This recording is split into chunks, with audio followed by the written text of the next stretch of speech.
Oh, drat these computers. They're so naughty and so complex. I could pinch them. What's up, everyone, and welcome. In this episode, we are going to talk about the Epsilon RED ransomware hack allegedly produced by the Revil cyber gang, although Microsoft claimed the original hack came from a group called Hafnia, which is a state-sponsored advanced persistent threat group from China that is described as a highly skilled and sophisticated actor. Revil's gotten a lot of press in the recent days due to their ransomware attack on the company JBS, the world's largest meat processing company. If you haven't already watched that, I created an episode about that attack, about that ransomware, how to mitigate it. Revil claims that they do not specifically target US-based companies, and originally the JBS hack itself was targeting the Brazilian parent company of JBS. But now that the US has come out and made moves to crack down on ransomware, including legislation to ban payment for ransom to these gangs by the companies that get attacked, the Revil gang has now said it's open season on US-based companies. So with this in mind, let's learn about this attack so we can protect ourselves and our systems. The agenda for today is first the definition of what is actually the Epsilon RED ransomware hack. We want to look at the anatomy of the attack, and then we want to look at steps to improve. What can we do? What is Epsilon RED? Researchers from security firm Sophos detected a new ransomware called Epsilon RED in an investigation of an attack on a US-based company in the hospitality sector. Sophos principal researcher Andrew Brandt wrote in a report published online. The name, coined by the attackers themselves, who may be the same crew behind the Revil ransomware, this is where sort of the connection comes, where they believe it's Revil, is a reference to an obscure enemy character in the X-Men Marvel comics. The character is a super soldier alleged to be of Russian origin, armed with 4 mechanical tentacles, which these 4 mechanical tentacles seem to represent the way the ransomware spreads its hooks into a corporate network. That's what Brand wrote. So, threat actors deploy the new ransomware on the back of a set of Powershell scripts developed for making encryption exploiting flaws in the unpatched Microsoft Exchange servers to attack the corporate network, according to the recent research. So, it's a Microsoft Exchange attack, or based on vulnerabilities in Microsoft Exchange. If you don't already have a fully patched Exchange server, that launch PowerShell scripts to do various things like, stop the firewall, stop antivirus if possible, map network drives, etc. If you see my other videos on ransomware and how ransomware works, then you would know that these are general steps that are done by these types of attackers. If you haven't already watched the videos, check out my channel. There is one specific video about ransomware that describes exactly how it works. We are going to run through quickly the anatomy of ransomware just to refresh ourselves on how they work before we jump into the specifics of this particular ransomware. So, in ransomware, there are generally 5 steps. The first step is the installation. So after a victim's computer is infected, the crypto ransomware installs itself and sets keys in the Windows registry so that it can start automatically every time your computer boots up. No sense in it just starting once and then you restart your computer and it doesn't work anymore. So it buries itself in there like a tick so that it starts every time the system starts. Step 2 is contacting headquarters. Before crypto ransomware can attack you, it contacts a server operated by the criminal gang that owns it. Step 3 is then a handshake and generating keys. The ransomware client and server identified each other through a carefully arranged handshake, and the server generates 2 cryptographic keys. One key is kept on your computer, the second is stored securely on the criminal servers. The 4th step is then the encryption step. With the cryptographic keys established, the ransomware on the computer starts encrypting every file it finds using dozens of common extensions like Microsoft Office documents, JPEG images, blah, blah, blah. The 5th step is the scariest step for any end user to get wind of, and that is sort of the extortion. The ransomware displays a screen giving you a time limit to pay up before the criminals destroy the key to decrypt your files. Typical price $300 to $500, but with newer ransomware, you're looking up into the millions. There's been instances of 50 million, for example, at Apple, 15 million, just a lot of money, right? All paid or demanding to be paid through Bitcoin or some kind of cryptocurrency. So let's look at this particular hack, this particular ransomware. The Epsilon RED malware itself, it's a bare-bones 64-bit Windows executable programmed in the Go language. Go programming language, and it's built using MingW tool. Its delivery system is a bit more sophisticated, relying on a series of 12 plus PowerShell scripts that to prepare the attack machines for the final ransomware payload and ultimately deliver and initiate it, as according to Sophos brand. So you have your 64-bit exe. It's apparently very small. I haven't personally seen it myself, but all of the information is saying it's a very small application, and its purpose is really only to offload the workload to these PowerShell scripts. So you have all these PowerShell scripts, like one, for example, to deactivate a firewall, to deactivate the antivirus, or bypass the antivirus, so that the software can encrypt the files, map all local and all network drives, so it knows where all the files are to be able to encrypt them, to the encryption process, and showing messages, and etc., etc., etc. So that's kind of this is how essentially it works.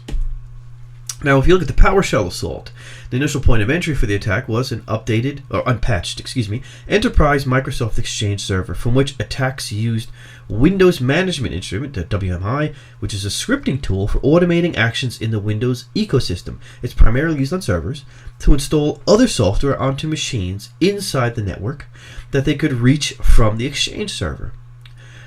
It's not entirely clear if attackers leveraged the infamous Exchange ProxyLogon exploit.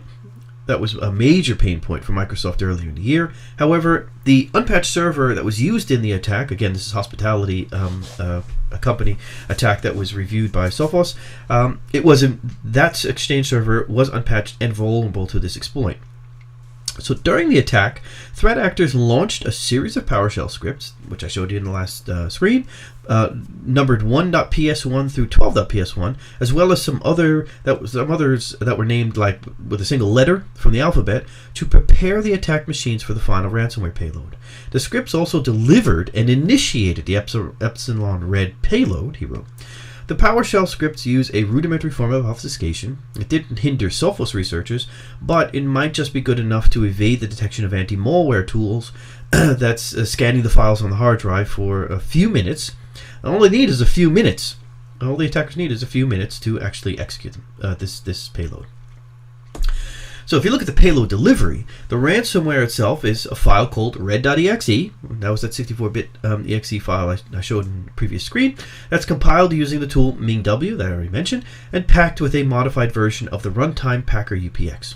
The payload includes some code from an open source project on GitHub called Godirwalk, enabling it to scan the hard drive on which it's running for directory paths and to compile them into a list, Brand explained. So that was one of the PowerShell scripts that I showed you that scans and gets all files and directories on the local system.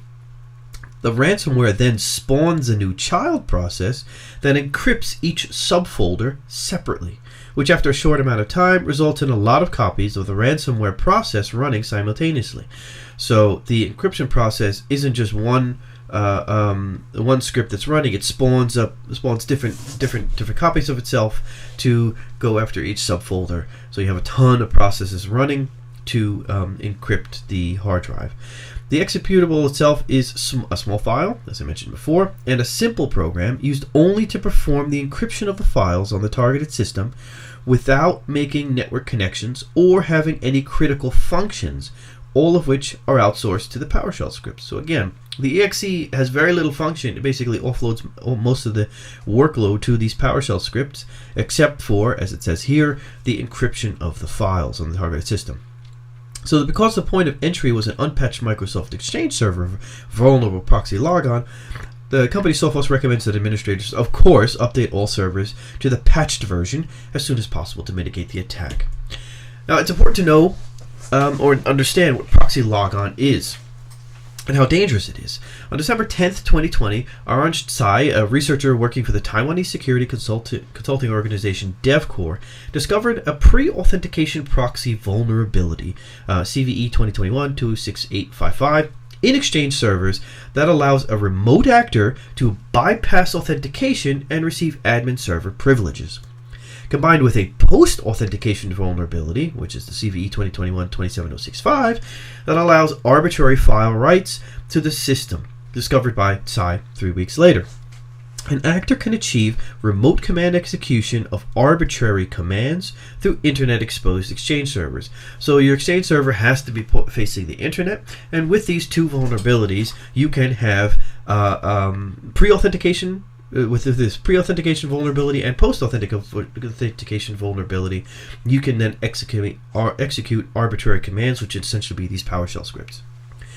Furthermore, in ProxyLogon, there are two other vulnerabilities that can be used in this attack. There's a CVE 2021-26857, which is an insecure deserialization vulnerability in Exchange unified messaging service, allowing arbitrary code deployment under the system user.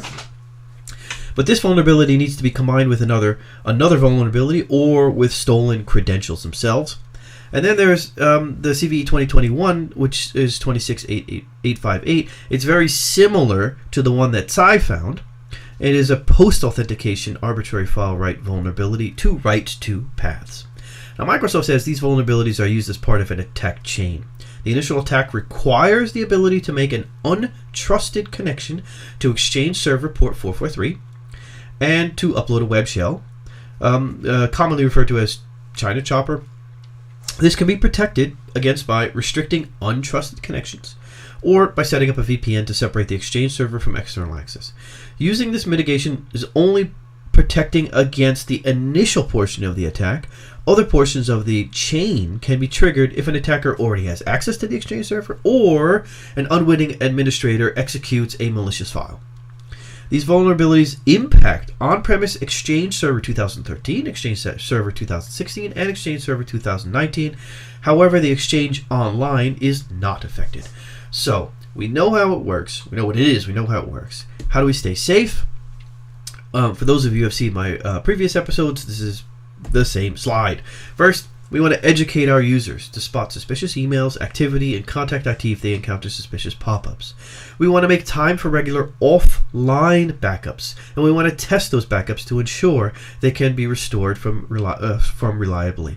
Now, if you've watched my episode on JBS, you'll see that within a matter of like 3 days after a ransomware attack, that company was back online.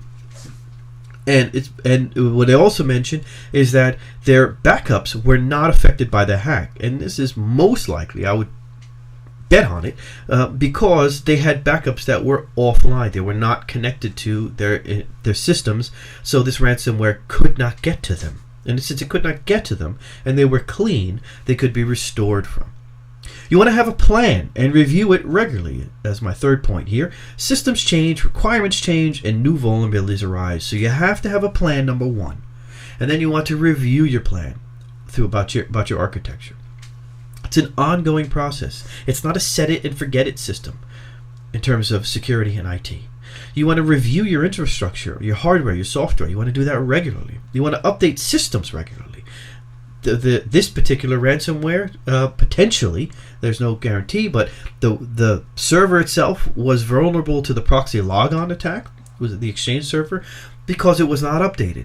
If they had updated, at least that particular exploit would not have been able to be used to gain access to the Exchange server and thereby mitigating this ransomware. You want to restrict write permissions on file servers. If everybody has the same write permission on a file server and they're all set as admin, then any particular, even the secretary could get infected and could bring your entire system down. So restrict write permissions, especially on file servers. You want to use advanced endpoint protection that can identify new malware variants and detect malicious traffic. Now, there are ways to obfuscate, there are ways to get around it, but you want to be able to at least block all low-hanging fruit. You want to use email and web protection to block access to malicious websites and scan all downloads. You want to disconnect from networks immediately if you suspect an infection. And that is another thing from the JBS hack, which was mentioned that they essentially shut all their systems down as soon as they saw there was a problem. In other episodes that I have uploaded about other specific hacks and the examples that I use within the different ransomware, whether it's Ragnar Locker, etc., most of these smarter organizations had within their plan that as soon as they detect something's wrong, they just start pulling out systems, pulling out plugs. So you want to disconnect from the networks immediately. And then finally, if you can, you want to get insurance. A lot of the companies that have had to pay for this for their ransom. And again, there's legislation that potentially could be coming out to ban that. But if you're in a position where you have no choice but to pay, insurance is going to help you out a ton. You may not pay it all, but they'll at least be able to pay a portion of it. Now, given that, paying does not really mean that the pain itself is over. And what has been shown in a number of cases is that once you pay and you get the decryption key, it's an extremely slow process for the decryption. It could take days, weeks, months to decrypt your network, depending on how big and how much data there is. So it might ultimately be money that's thrown away because the process of decryption takes so long that you're out of business for an extended period of time. So you have to try to find a different way. So the best thing to do is, of course, have offline backups. Follow this entire list of recommendations. But if you have offline backups that are clean, then you're going to be online much faster than paying this ransomware. So with that, I hope you enjoyed the video. Hope you learned something. And I look forward to seeing you on the next episode. Take care.